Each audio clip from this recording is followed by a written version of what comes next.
A'udzu billahi samil alim minasyaitonir rajim. Bismillahirrahmanirrahim.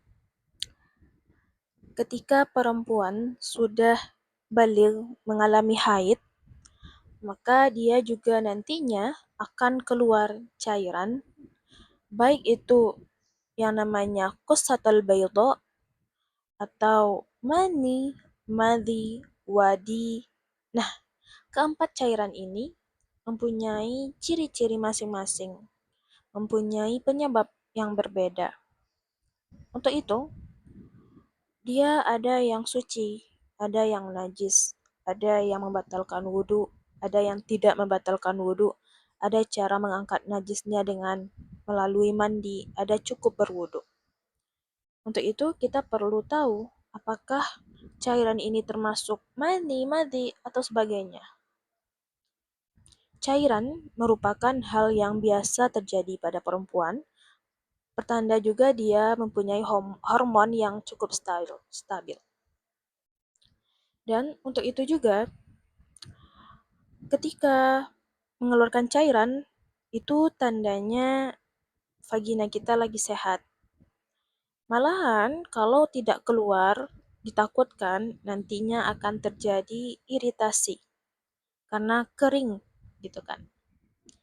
Makanya, hal ini adalah sesuatu hal yang wajar, sesuatu hal yang normal, kecuali dibarengi dengan rasa sakit, bau yang tidak sedap, bahkan sampai berwarna yang tidak putih lagi, bercampur misalnya seperti dengan warna kuning, warna hijau. Nah, berarti ini bukan hal yang biasa atau normal. Ini perlu yang namanya pemeriksaan dokter secara kelanjutan. Tidak cukup kita mengetahui dari kacamata Islam, kacamata syariat.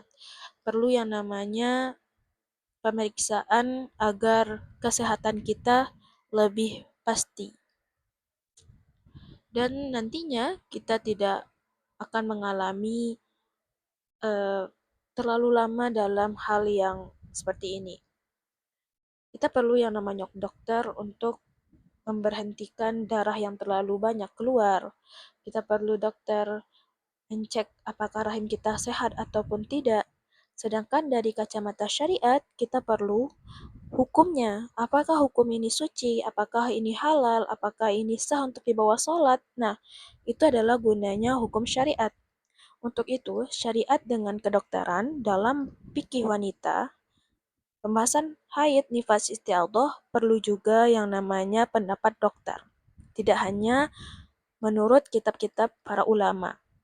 Apalagi zaman sekarang tambah canggih, nah itu malahan penunjang atau nilai tambahan untuk eh, memeriksa hal yang sepatutnya dari badan kita.